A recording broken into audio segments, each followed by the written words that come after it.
It is the year 1901. The turn of the century has come and gone. A new sound is heard across our country, and a new sight is seen. It is a strange contrivance, destined to put a nation on wheels and do away with sectionalism. It is the automobile.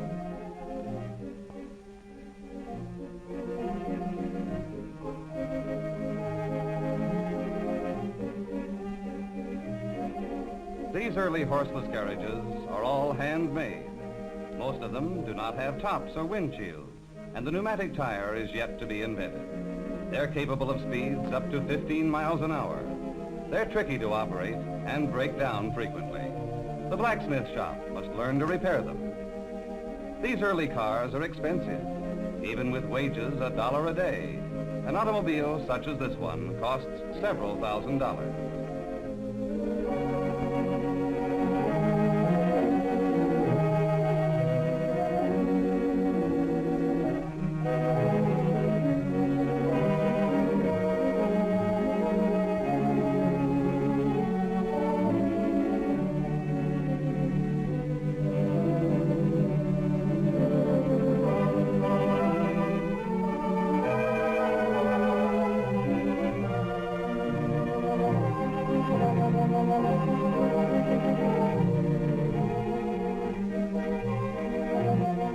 Cars are just beginning to appear on the streets of our city.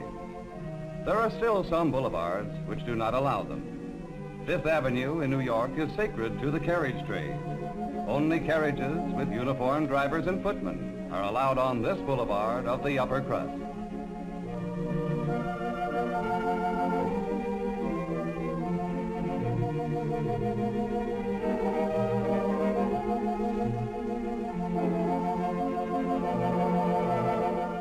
New York is growing by leaps and bounds. The city reaches almost up to Columbus Circle, where these pictures of a bicycle race are taken. Not far to the north are open fields.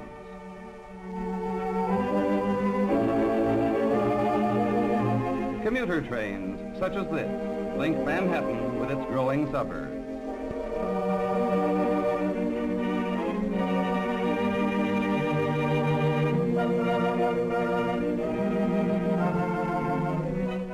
Although New York is now the largest city in America and the second largest city in the world, life still moves at a leisurely pace.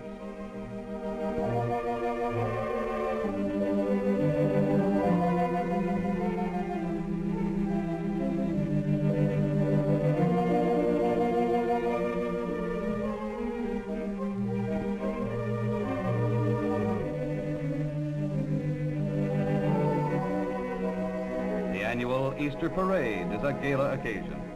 On Fifth Avenue, we see the latest fashions for both men and women.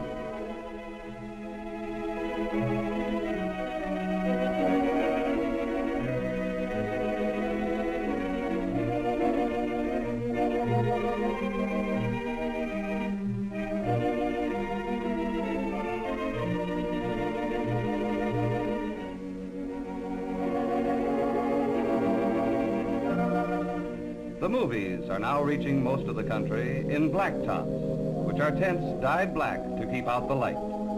Traveling showmen bring motion pictures such as these to all of the larger cities and to many of the smaller communities. No fair or carnival is complete without its motion picture tent.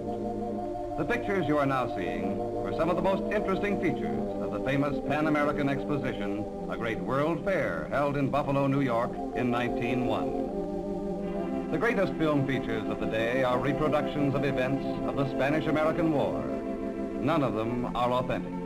They were produced in small studios in New York and Chicago. Let us not brand them as fakes. They were accepted by the public of their day as a true portrayal. Crude as these old films may seem to you, they were the initial step of an industry which has educated and broadened America and made it aware of national and world affairs instead of sectional or provincial things. Among the popular subjects were ones which were supposed to have been taken on the battlefields of Cuba.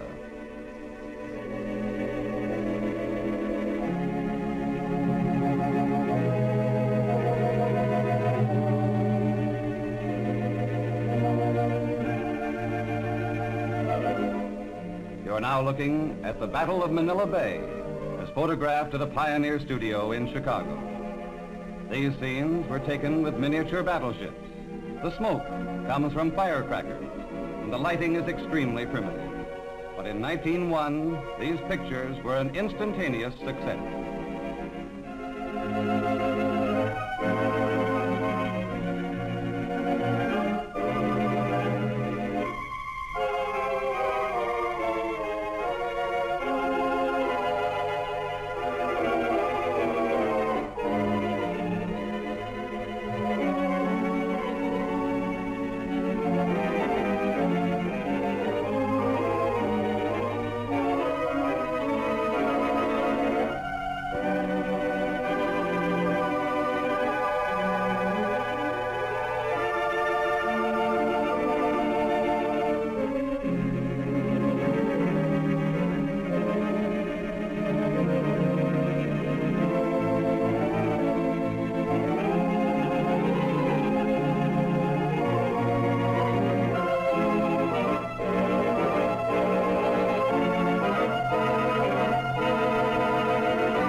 Not all movies were fake.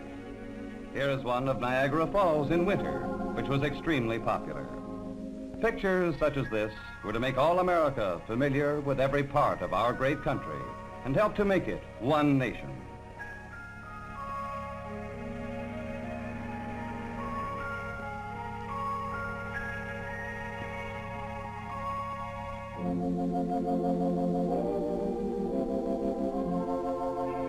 Here is a truly historic film. You see the three grandchildren of King Edward VII of England, Edward, George, and Mary. The two boys are to become kings of England.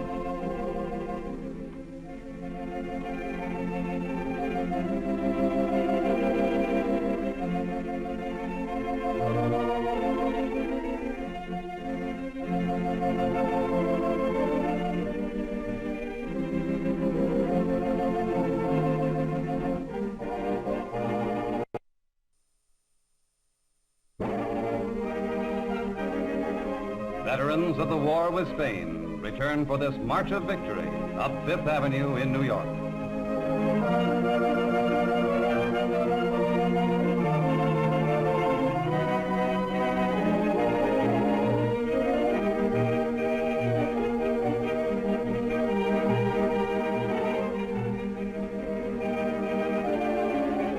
This is Dewey's flagship in dry dock after its return from his victory at Manila Bay.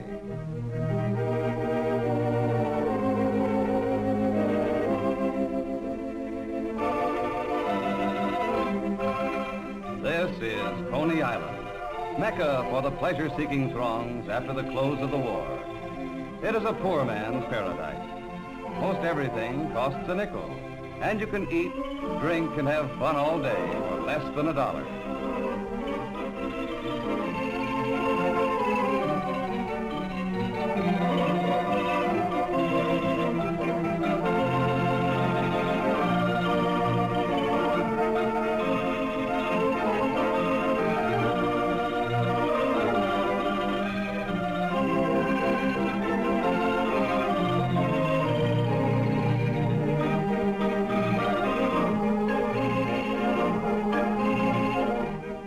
Even free acts on the Midway, which can be enjoyed without the nickel.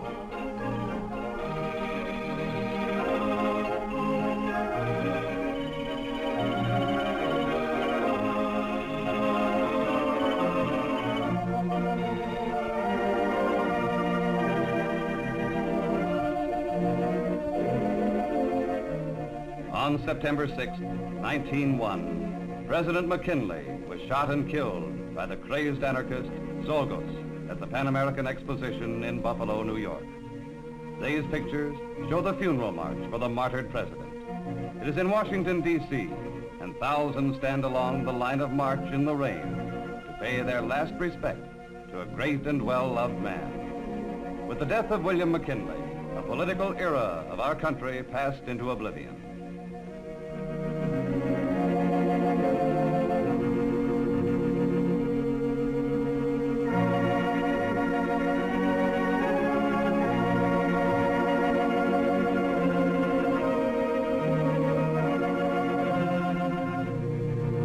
Theodore Roosevelt becomes the 26th president.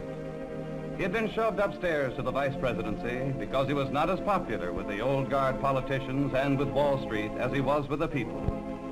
Another great liberal, Justice Holmes of the Supreme Court, is seen in the background. Known as the Great Dissenter, he is to have an influence on his country's history second to none in his generation.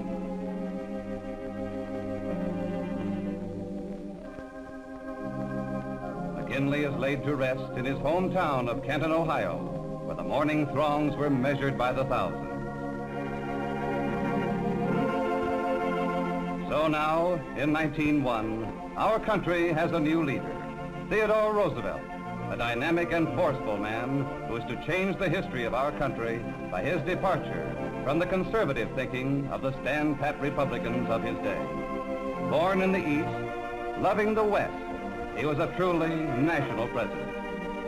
Conservation of natural resources, a strong and efficient Navy, and a policy of authority in world affairs were to mark his administration.